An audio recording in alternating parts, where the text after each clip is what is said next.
Burn it all. That's what I heard my grandson shout before the flames swallowed my porch. They stood there, silhouetted against the fire, their faces lit like some twisted celebration. And me? I was crawling through smoke, choking, my lungs burning, trying to make it to the back door before the roof gave in. I'm Tom, 72, Vietnam vet, widower. I built that house with my own hands back in 1978, board by board, nail by nail. That place held every photo, every birthday, every memory that made me who I am.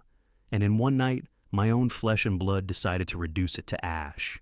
The fire crackled like laughter. The windows burst one by one, sending sparks up into the cold night. I could feel the heat gnawing at my back as I pushed the screen door open and collapsed onto the frozen grass. My heart pounded so hard, I thought it would stop right there. But what hit me harder than the smoke was the sound of my granddaughter's voice, clear and sharp through the chaos. Guess he won't need it anymore. Who says that about their grandfather while his home burns? Monsters in the skin of family. I lay there, coughing, watching the flames dance in their eyes. No panic, no regret, just thrill. Like they'd done something bold, brave even. They didn't know I saw their faces. They thought the fire would erase everything, including me. But I was still breathing, barely. By the time the fire trucks arrived, they were gone. Vanished into the night, leaving me like a broken branch in the yard. The paramedics kept asking if anyone else was inside. I could only shake my head. My voice was gone. My hands trembled, not from the cold, but from a betrayal so deep it left me hollow.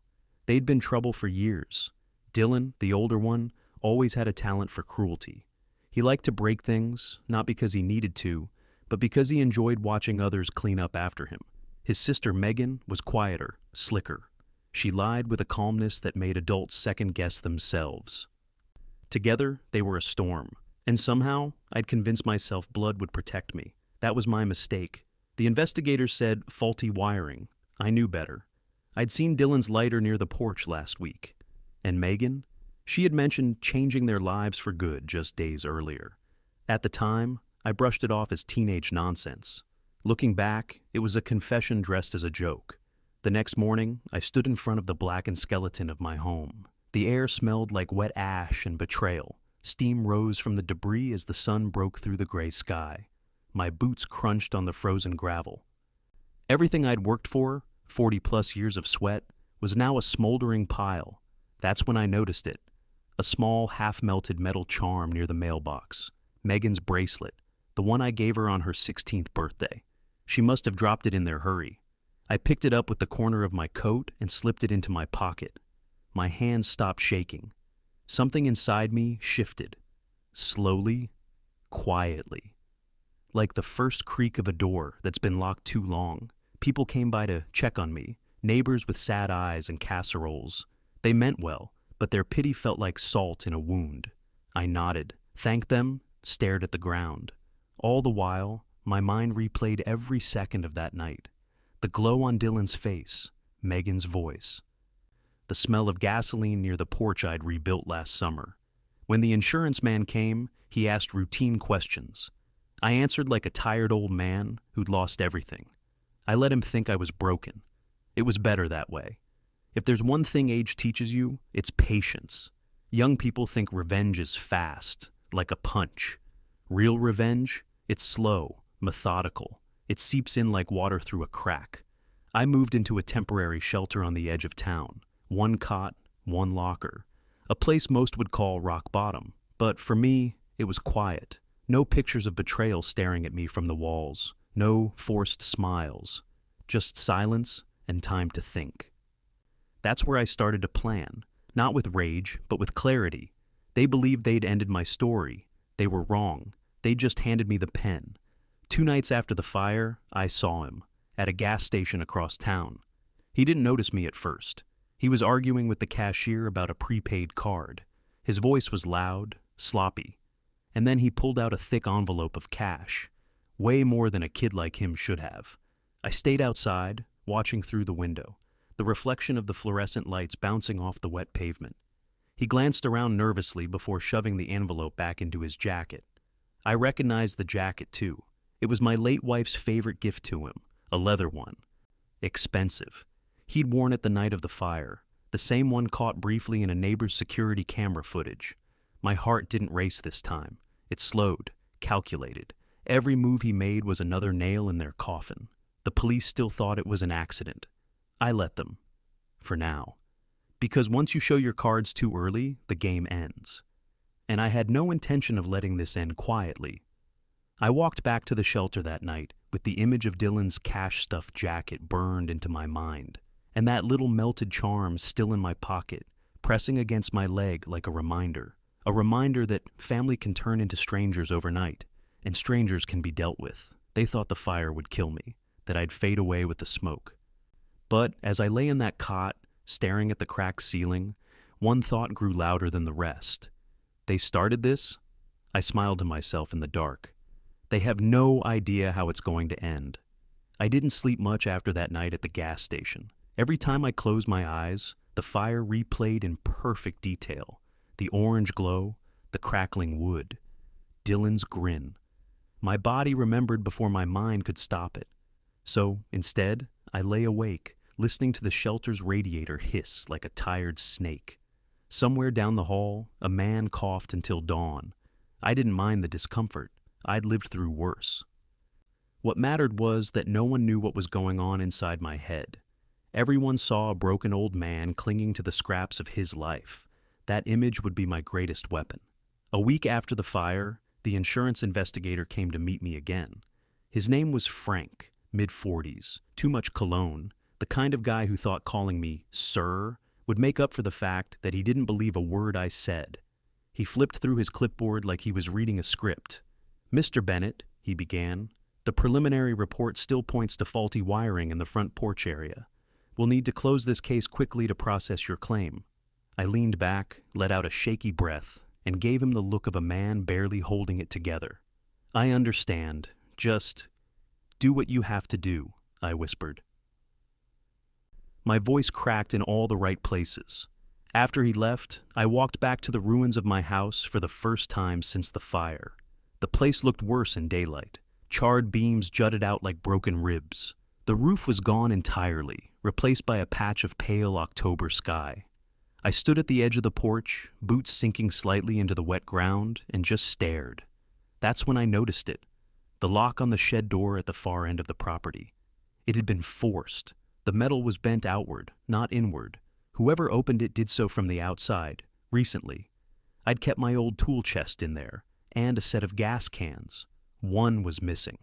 I crouched down, ignoring the ache in my knees, and ran my fingers along the lock. Fresh scratches. Clean metal beneath the soot. That shed was broken into after the fire. That night, back at the shelter, I couldn't shake the thought. Dylan and Megan had disappeared from town after the blaze. Word was they were staying with friends 2 counties over, to get away from the stress. No one questioned it. Why would they? I was the one with the burned house. They were just traumatized kids. I started visiting places where they used to hang out, the skate park, the corner diner, even that grimy pool hall they loved sneaking into. I kept my distance, listened more than I spoke. The kids who hung around there didn't see an old man. They saw someone invisible. And invisibility can be a gift if you know how to use it. On a cold Wednesday afternoon, I caught a conversation that made my stomach tighten. 2 boys at the diner booth behind me, both maybe 17, slouched over milkshakes. "You hear about Dylan?" one said. The other laughed. "Yeah, he's loaded now. Said the old man's place is taken care of." "Insurance money?" "No, dude. He said something about selling proof. Didn't explain. Selling proof. Proof of what? Or to whom?" I stirred my coffee slowly, letting their words sink in. The spoon clinked against the ceramic, steady and soft. Proof could mean anything, a recording, documents, or something worse. Whatever it was leverage. And leverage can be taken. I decided to visit the police station the next morning, not to accuse, not yet. I walked in like a tired man with a 1,000-yard stare, which wasn't hard to pull off.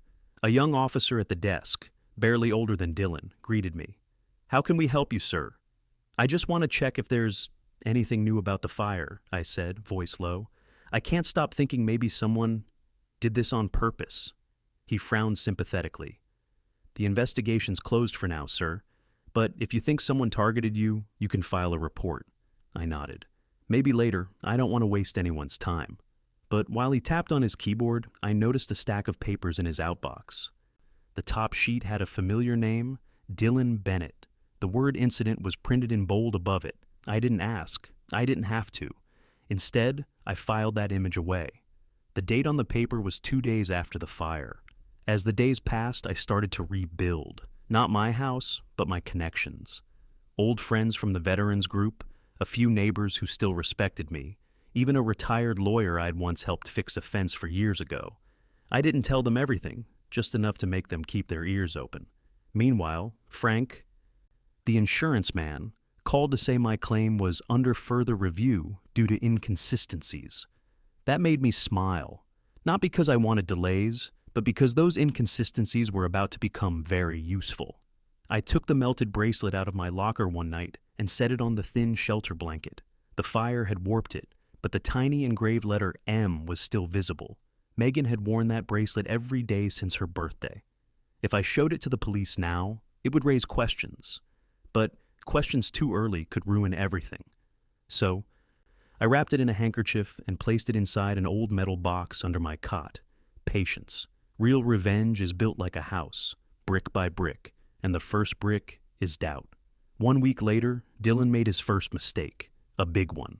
He came back to town. I spotted him from across the street near the old pharmacy. Leather jacket, same cocky walk.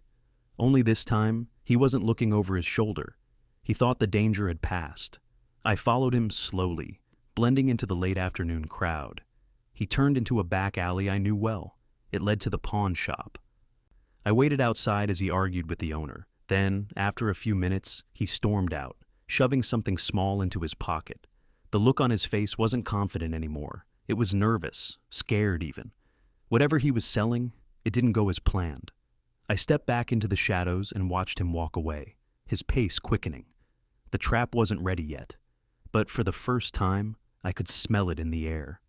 Panic. He just didn't know it was his own. The morning after Dylan showed up in town, I was waiting for him. Not outside his door, he wasn't that stupid, but near the old pawn shop where I'd seen him panic. I sat on a bench across the street, holding a paper cup of coffee that had long gone cold. To anyone passing by, I was just another old man wasting time. Truth was, I was timing him. Sure enough, just after 10, Dylan appeared again. Same leather jacket, same twitchy hands fumbling with something in his pocket. He kept glancing toward the pawn shop door, then scanning the street like he expected someone to jump out at him. Good. Fear makes people sloppy. He crossed the street, head down. I followed at a distance, letting a delivery truck pass between us. He wasn't heading home. He was heading to the edge of town, to the self-storage units behind the abandoned lumber yard. I knew those places well. Cheap locks, no security cameras. Perfect for hiding things you don't want anyone to find. I waited until he disappeared between the rows of metal doors before I moved. My boots made almost no sound on the gravel. He picked Unit 37. I counted to 20. When I reached the corner, I peeked. He had the door half open, talking to someone inside. I couldn't see their face, but I caught their voice. A girl. Quick, sharp, irritated. Megan. I didn't need to see her. I'd know that voice anywhere. I crouched behind a dumpster and listened. Their words came in bursts like gunfire between pauses. "I told you we can't keep it here forever," she hissed. "Relax," Dylan shot back. "No one knows." "What if he saw you?" "He's old. He can barely walk." My jaw clenched. They were talking about me like I was already buried. They locked the door and left together. Dylan walked ahead, Megan trailing behind, arms crossed, eyes darting nervously. I stayed still until their voices faded. Then I approached Unit 37. Cheap lock, like I expected, but brand new. The kind you buy in bulk at the hardware store. I smiled. Rookie mistake. I didn't break in. Not yet. That would have been too loud. Instead, I reached into my coat pocket and pulled out a small, flat object. An old brass key blank I'd filed down years ago for padlocks like these. I still had my locksmith tools from the days when fixing things was my hobby, not my weapon. It took me 2 minutes to get the exact feel of the pins inside. Another 30 seconds, and the shackle popped with a soft click. The door creaked as I lifted it. Cold air rolled out. Inside were 2 folding chairs, a small table, and 3 cardboard boxes stacked against the wall. The top one was half open. Inside, photos, papers, and something that made my stomach turn. A red gas can with my initials carved faintly on the side. From my shed. I pulled out a few sheets of paper. They were copies of my insurance policy, highlighted. Certain parts circled in red ink. There were handwritten notes in Dylan's messy scrawl. Claim $. Grandpa's gone, sell proof if needed. They hadn't just set the fire. They planned to profit from it, maybe even extort the insurance company. That was their proof. I replaced everything exactly as I'd found it, relocked the door, and walked away without looking back. My hands were steady, my mind clearer than it had been in weeks. This wasn't just revenge anymore. It was justice wrapped in strategy. The first strike had to be quiet, precise, and impossible to trace back to me. 2 days later, I visited Frank, the insurance man. He greeted me like he always did, polite but detached, clipboard in hand. I was thinking, I said slowly, maybe there was something in my shed. Old fuel cans, maybe. I just remembered. Could someone have taken them? His eyebrows lifted. That's an interesting detail to remember now. I shrugged weakly. I didn't want to cause trouble, but I found some scratches on the lock. It's probably nothing. It wasn't nothing, I knew that, but Frank didn't need to know how much I knew. I just had to plant the seed. That same afternoon, I made an anonymous call to the state fire marshal's office, using the payphone outside the shelter. I disguised my voice just enough. I told them about a suspicious storage unit, the number, and a rumor about kids hiding evidence from a house fire. I hung up before they could ask too many questions. Then I waited. 3 nights later, long after midnight, I parked an old borrowed pickup truck near the lumber yard. From the shadows, I watched as 2 unmarked cars rolled up to Unit 37. Flashlights cut through the darkness. Officers cracked the lock, opened the door, and started pulling things out. They didn't arrest anyone that night, but word spread fast the next day. Dylan stormed into the diner, furious, shouting about someone snitching. Megan looked pale, terrified, her hands clutching her phone like it might save her. And me? I sat 3 booths away, stirring my coffee. They didn't see me.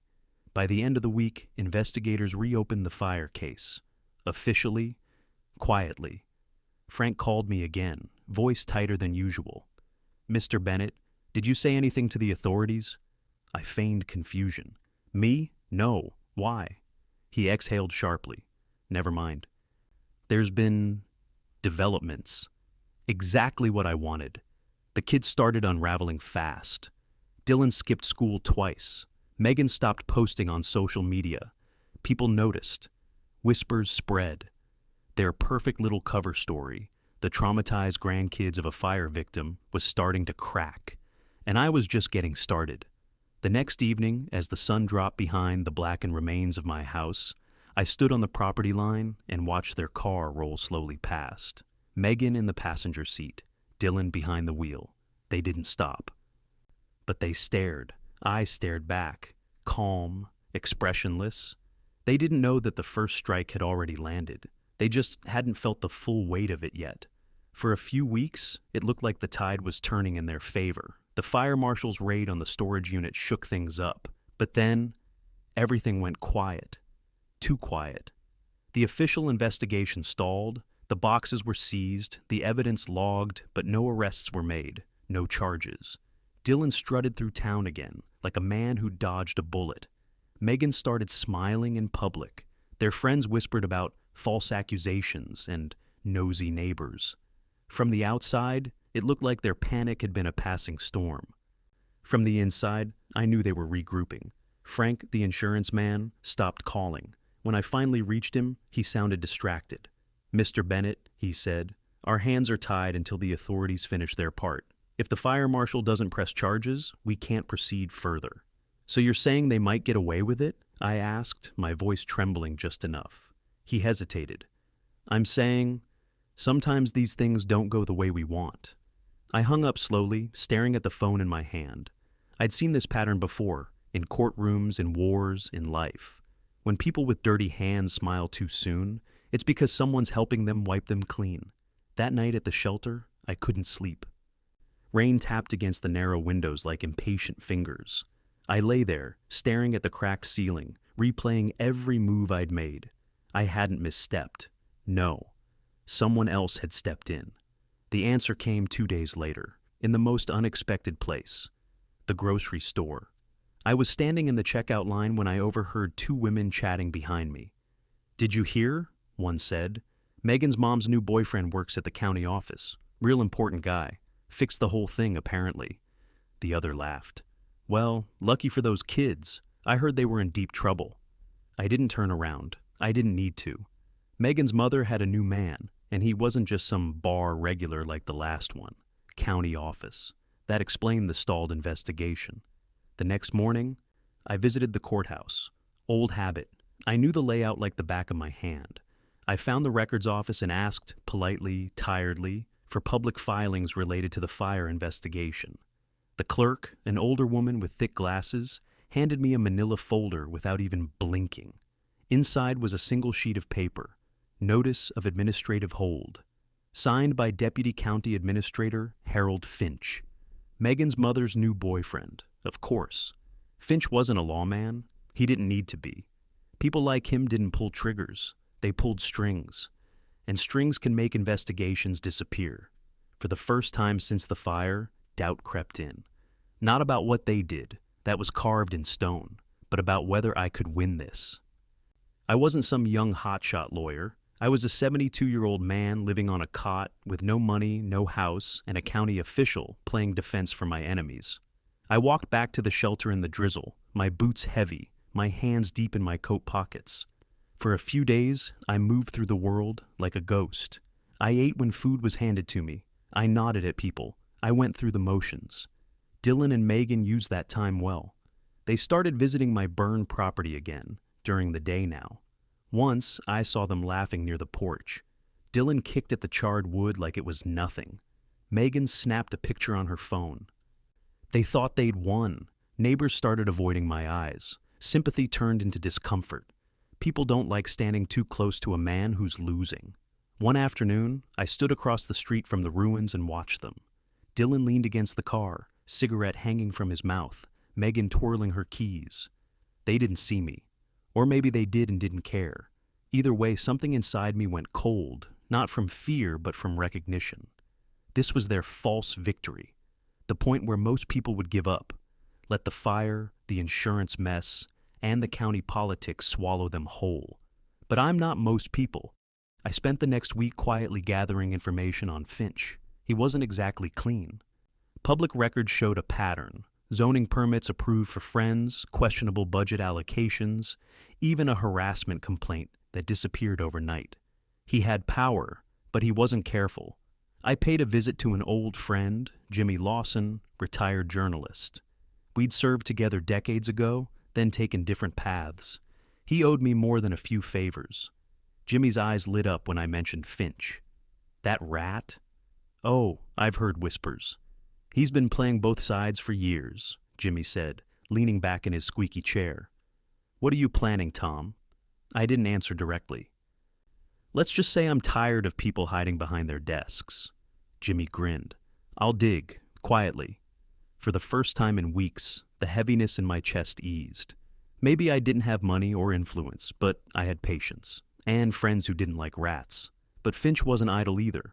One morning, I arrived at my burned property to find a bright orange notice nailed to a post. Unsafe structure, scheduled for demolition. Signed by, who else? Harold Finch. They were trying to erase the last piece of my past, the last physical reminder of their crime. That evening, as I sat on the shelter cot holding the notice in my hands, I felt the walls closing in. If the house was gone, so was the crime scene. So was the timeline. Everything. They weren't just covering their tracks. They were wiping the board clean. For the first time, the thought crossed my mind. What if I can't stop them? My fingers curled around the paper. No, not yet. Not like this. Because sometimes the best way to make a predator reveal itself is to play dead. The orange notice fluttered on the post for days, like a warning flag I couldn't take down. Every time I passed by the ruins of my house, it was there, bright, loud, final. Demolition scheduled in 21 days. They'd timed it perfectly, just long enough to look by the book, but fast enough that I couldn't gather what I needed to fight back through regular channels. Finch knew exactly how to play the system. He'd probably done it dozens of times before. Only this time, he picked the wrong house. I went down to the county office to appeal. It was laughable. The clerk's polite smile didn't reach her eyes. "Sir, this is a safety measure. The structure poses a public risk." "I just need more time," I said. "There's evidence in there. The investigation isn't over." She lowered her voice. "Then you'll have to talk to Deputy Administrator Finch." Of course, Finch. His office smelled like cologne and power. He sat behind a heavy oak desk, leaning back like a man who'd already won. "Tom," he said smoothly, "I know this is hard, but the house is unstable. We can't keep it standing forever." "You mean you don't want to?" I said evenly. His smile didn't falter. "I'm just following procedure. The safest thing for everyone is to bring it down. And frankly, it'll help you move on." Move on. He said it like the fire had been a bad breakup, not an attempted murder. I left his office without raising my voice. No threats, no outbursts. People like Finch thrive on making others look unhinged. I gave him nothing to use. But inside, the silence turned sharp. Over the next week, Dylan and Megan seemed to grow bolder. They started hanging out near the property again, this time in daylight, like vultures circling something that hadn't finished dying. One afternoon, I caught Dylan spray painting something on the back wall. I walked up slowly, quietly. He didn't notice until my shadow fell over him. "Nice art," I said. He jumped, dropping the can. His smirk returned a second later. "Shouldn't you be, I don't know, somewhere else?" Megan was nearby, filming on her phone. I didn't move. I just stared at him until he looked away. They were recording, mocking, building their narrative. Crazy old man lurking around ruins. They wanted to bait me into snapping. I didn't bite. Back at the shelter, whispers started to spread. People talked. Maybe Tom's losing it. Poor guy can't let go. Even Jimmy, my old journalist friend, called me one night. "Tom, you sure you're not taking on too much? Finch is slippery. Those kids, they've got someone watching their backs." I stared at the phone for a long time after we hung up. Doubt is a quiet thing. It doesn't yell, it whispers, steady, until it feels like your own thoughts. One cold morning, I stood across the street from the demolition site, the place I once called home, and watched a small bulldozer idle near the curb. Just a preliminary crew checking the foundation. But the message was clear. The countdown had started. For a moment, it hit me like a wave. The fire, the lies, the investigation frozen by a man in an office, my neighbors avoiding my eyes, my house, my life, reduced to paperwork and ash. It would have been easy to give in right then, but easy doesn't build justice. Easy doesn't bury snakes. That evening, as the sky bruised over with winter clouds, I sat on a bench outside the shelter with a thermos of cheap coffee. Jimmy appeared beside me like he always used to in the service, quiet, steady. "I've got something," he said, handing me a folder. "Finch has been moving county funds into a shell account. Not illegal if you squint, but enough to ruin him if it goes public. And, look at this." Inside the folder were scanned emails. Finch to a contractor. "Push demolition ASAP, special circumstances. Property cleanup must proceed further investigation." Jimmy whistled low. "He's covering their tracks, Tom. Your house isn't a structure, it's evidence." I closed the folder carefully. "Can you get this into the right hands?" Jimmy smiled that wolfish grin I remembered from decades ago. "I already did. A reporter friend owes me a favor. Tomorrow morning, Finch wakes up to his name on the front page." I didn't sleep that night, not because I was anxious, because I wanted to feel every second of the silence before the storm. The article dropped at 6 a.m. By 8 the county office was in chaos. Finch's face, printed in bold black letters above the headline, County official fast-tracks demolition tied to unsolved fire. Conflict of interest alleged. Neighbors who'd avoided me started nodding again when I passed. Not with pity this time, but with curiosity. Dylan and Megan didn't show up at the ruins that day. Finch's office released a shaky statement, calling the accusations baseless. But damage control was already too late. That afternoon, the orange demolition notice came down. Not officially, someone just quietly removed it. The paperwork had been frozen pending review. Exactly what I needed. For the first time in weeks, I stood in front of my house's remains and didn't feel like prey. I felt like a hunter who just cut the first wire of a trap. The article hit Finch like a brick to the face. By the end of the first day, his office line was temporarily down. By the second, local reporters were circling him outside the courthouse. He kept repeating the same rehearsed lines. No wrongdoing. Routine procedures. I'd seen men like him crumble before, not from one blow, but from the steady grind of pressure they thought they could ignore. With Finch distracted, the fire investigation quietly reopened. Officially this time. Detectives returned to my property, measuring burn patterns, collecting samples, taking photographs like they should have done weeks earlier. I stood off to the side, arms crossed, silent. One officer approached me, notebook in hand. "Mr. Bennett, we'd like to talk again about the night of the fire. Anything you remember? No details too small." Funny how suddenly my memory mattered. I told them about the shedlock, the missing gas can, the bracelet. Not all at once, just enough to make their pens move faster. The detective's expression sharpened with every word. They were listening now, really listening. Meanwhile, Dylan and Megan started to fracture. It was subtle at first. No more late-night drives together. Megan stopped laughing in public. Dylan looked like he hadn't slept in days. One afternoon, I saw him pacing outside the pawn shop, hands buried in his jacket, muttering to himself. Rumors trickled through town. Dylan had been bragging about money weeks ago, but lately he'd been asking people for loans. Megan, on the other hand, was spotted meeting quietly with a woman in a gray sedan behind the school parking lot. Jimmy got wind of that meeting. "County Social Services," he said, showing me a blurry photo. "Looks like Megan's trying to cut her own deal. Siblings turning on each other. I didn't even have to push. I spent that week moving like smoke, never too visible, never too still. I visited the courthouse archives again, dug into Finch's demolition approvals, found 3 other properties he'd pushed through under special circumstances. 2 belonged to friends. 1 was still under quiet investigation. Patterns. Bureaucrats leave them everywhere. Jimmy helped me package everything.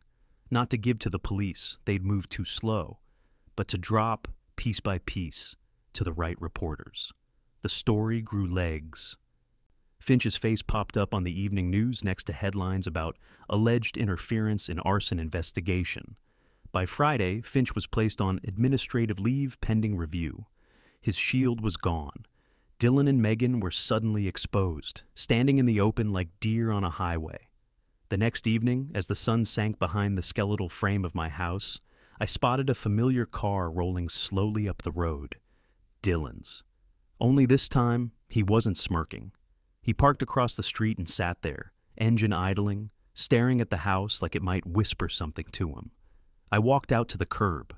No anger, just presence. He noticed. Our eyes locked through the windshield. He revved the engine once, hard, then peeled off down the street. Fear, real fear, not the cocky, careless kind, the kind that smells like a cornered animal. A few nights later, I got my first real break. An officer from the fire marshal's office called me after hours. "Mr. Bennett, this is off the record, but we found traces of accelerant near the porch beams, consistent with deliberate ignition." I stayed quiet, letting him fill the silence. "And that storage unit you mentioned," he continued. "We recovered a gas can with markings. The lab's running prints. This is moving forward. Sir." I hung up and sat in the dark shelter room for a long time. It wasn't joy I felt, not relief either, just the cold, steady thrum of inevitability. The thing about truth is, once it gets momentum, it doesn't stop. It rolls downhill, crushing everything in its way. Megan made her next move 2 days later. She showed up at my temporary shelter. She stood by the door, hands in her jacket pockets, eyes darting nervously. "Can we talk?" she said. I didn't invite her in. "About what?" Her voice trembled. "I didn't want this to happen. It was Dylan's idea. I tried to stop him, I swear." I watched her carefully. She was good, calm, practiced, but her hands were shaking. "You were there," I said. "I heard your voice." Her face crumpled just enough to make it convincing. "I panicked. Please, Grandpa, if I help, will you tell the police I wasn't part of it?"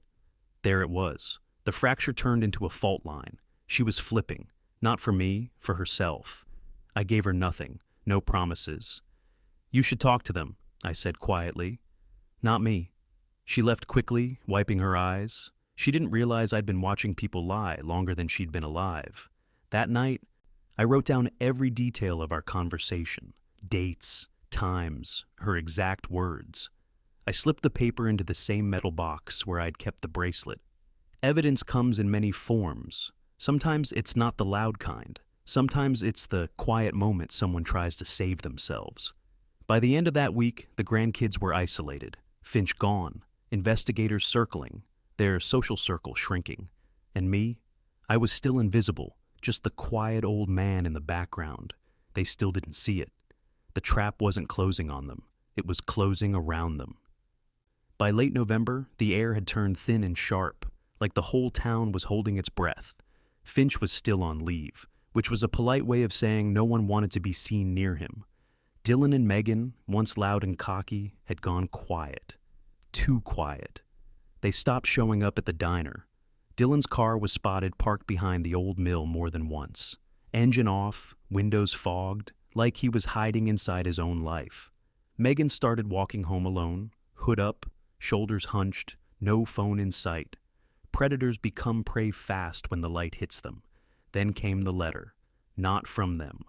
From my lawyer friend, Caroline, a no-nonsense woman who had helped me with my wife's estate years ago. She'd agreed to advise me quietly after the Finch article went public. "Tom," she said when I called, "the county postponed the demolition indefinitely, and the insurance claim is back in motion. But there's more. The fire marshal's office is preparing to file charges. I can't say against whom yet, but you know." I didn't speak. I didn't need to. It wasn't satisfaction I felt. It was the weight of something big finally starting to move. That same evening, Jimmy burst into the shelter common room, waving a folded newspaper. "They did it," he said, dropping it on the table. Anonymous source gave the paper copies of Finch's emails, all of them, contractors, kickbacks, the demolition fast track. He's finished. I didn't ask who the anonymous source was. Jimmy didn't tell me. Some things don't need words. The article spread like wildfire. Finch resigned within 48 hours. His resignation letter mentioned stress and misrepresentation, but everyone knew what it really meant. And with Finch gone, the county's protective wall around Dylan and Megan collapsed overnight. The next week, a fire marshal's team returned to my property, this time with search warrants. They tore through the shed, sifted through the ashes with laser scanners, and unearthed something no one had noticed before, a melted camera battery lodged in the soil near the porch. They sent it to the lab. 2 days later, the call came. "Mr. Bennett, there was a trail camera installed near your property. Someone tried to destroy it in the fire. We recovered partial footage from the memory card." I gripped the phone so hard my knuckles ached. "What's on it?" "2 figures, young, pouring accelerant on the porch. The footage cuts off before ignition, but the faces are clear enough." Faces, Dylan and Megan, caught in their own arrogance. The footage came from a camera I'd forgotten I installed last spring to keep raccoons out of the shed. I hadn't even remembered it until now. The fire hadn't destroyed everything after all. 2 days later, the police came for Megan. Not Dylan, Megan. I watched from across the street as the cruiser pulled up to their friend's house where she'd been staying. She froze on the porch when they read her rights. Dylan wasn't there. He'd vanished earlier that morning. The town buzzed like a hornet's nest. Some said Megan cracked under questioning. Others said she turned herself in. The truth was simpler. She'd always been the weaker link. Caroline called me that night. "They're negotiating. Megan's lawyer is pushing for a plea deal in exchange for testimony against her brother." Of course she was. I sat alone in the shelter common room after the call. The lights hummed overhead. Outside, the wind rattled the windows. This wasn't triumph, it was gravity. Everything I'd set in motion months ago was now cascading on its own. All I had to do was stay steady. The next blow came faster than I expected. The following morning, I arrived at my property to find tire tracks cutting through the frost, leading to the back fence. Someone had broken in during the night. The lock on the shed was split open. Inside, drawers overturned. Someone was looking for something, or trying to erase it. Dylan. I followed the tracks with a flashlight, past the property line into the trees. About 50 yards in, I found a torn duffel bag lying in the dirt. Inside, cash, burner phones, and a fake ID with Dylan's photo on it. Different name. He was trying to run. I called Caroline. She called the police. But I didn't wait. I sat on the curb across from my house for hours that night, bundled against the cold, watching the road. Every passing car made my heart slow, not quicken, because I knew. Near midnight, headlights approached Dylan's car. He parked at the end of the block and crept toward the house, glancing over his shoulder every few steps. He wasn't brave anymore, just desperate. He slipped through the fence, flashlight trembling in his hand, scanning the ground near the porch, the place where his mistake had been captured on camera months earlier. I didn't move, I just watched. Because this was his night, not mine. The night everything he'd built on lies started to collapse under its own weight. I watched from the shadows as Dylan crept through the broken fence. Frost crunched under his boots. His flashlight beam shook across the ruins like a nervous heartbeat. For months he'd acted like a wolf. Tonight he moved like prey. He headed straight for the porch, the same spot the trail camera had once captured him. He crouched low, rummaging through the dirt as if he could dig up time and erase it. Every so often he looked over his shoulder, breathing fast, muttering to himself. I stayed perfectly still until he reached into the soil and pulled something small and black from the mud.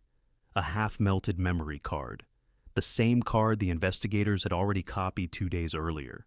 He thought it was still hidden. He thought he was saving himself. He didn't realize the real camera was 10 yards away, mine, mounted on a tree, motion activated, recording his every move. I'd installed it 3 weeks ago, quietly, after Finch fell. Not for proof of the fire, for proof of what desperate people do when the walls close in. Dylan shoved the muddy card into his pocket and started to leave. That's when the flashlights cut through the night. "Police! Stay where you are!" He froze. I stepped out of the darkness just as they closed in, their beams crossing over the broken boards and his pale, stunned face. He saw me then. Not the old man he'd dismissed months ago, but something colder. "You!" he hissed as the officers grabbed his arms. "You did this." I met his glare without blinking. "No, Dylan, you did. I just stopped waiting for someone else to clean it up." They hauled him toward the cruiser. The bag of cash, the fake ID, the footage, they had everything. One officer nodded at me as they drove off. "We'll be in touch, Mr. Bennett." I stood alone in the freezing air for a long time after they left. The night was quiet except for the groan of the wind through the scorched frame.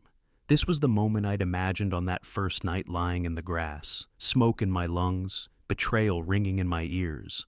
It didn't feel like victory. It felt like gravity finally catching up. Megan's deal came through within the week. She testified in detail, every conversation, every plan. Dylan tried to deny everything, but the footage, the accelerant evidence, and his midnight visit sealed his fate. The case made local headlines for months. Grandkids charged in arson case. County official resigns amid scandal. My name was in the papers too, but only in the background. The homeowner, Tom Bennett, provided key testimony. They made it sound neat, clean, but nothing about it was neat. The insurance company eventually paid out. Lawyers called it restoration, but a house built over 40 years doesn't come back with a check. When I stood on the empty lot after the cleanup, the ground was bare, frozen, silent. The smell of ash still clung to the air, faint but stubborn. Like betrayal. Neighbors came by with casseroles again, only this time their eyes were wide, curious. "Tom, you really got them," one man said. "You must feel good." I gave him a half smile. "Sure. He walked away satisfied. People like tidy endings, but real endings aren't tidy, they just stop. Jimmy met me there one afternoon. "You did it," he said. I looked at the empty lot. I didn't do it, they did. I just waited long enough for them to trip over their own lies. Jimmy studied me for a moment. "You could rebuild." I shook my head slowly. "Not here." Weeks passed. Megan's sentencing was lighter, probation and mandatory programs. Dylan's wasn't. The footage and the attempted evidence tampering got him a far heavier charge. The town eventually moved on. People always do. But I didn't rebuild. I donated the land to a local veterans organization under one condition. They leave part of the old foundation as it is. A reminder. One morning, Caroline handed me a final piece of paperwork. "This will transfer ownership officially," she said. I signed it without hesitation. She paused. "Tom, you really orchestrated all this quietly. Not many could have done what you did." I gave a thin smile. "It's easy when everyone underestimates you." That night, I walked past the shelter for the last time. My things were packed, my new place ready. Not a mansion, just a quiet little house near the woods. As I reached the end of the block, I looked back at the lot one last time. The wind cut through the empty frame where my porch used to be. For a split second, I could almost hear their voices again, young, careless, cruel. But this time, it didn't echo. This time, it ended with silence.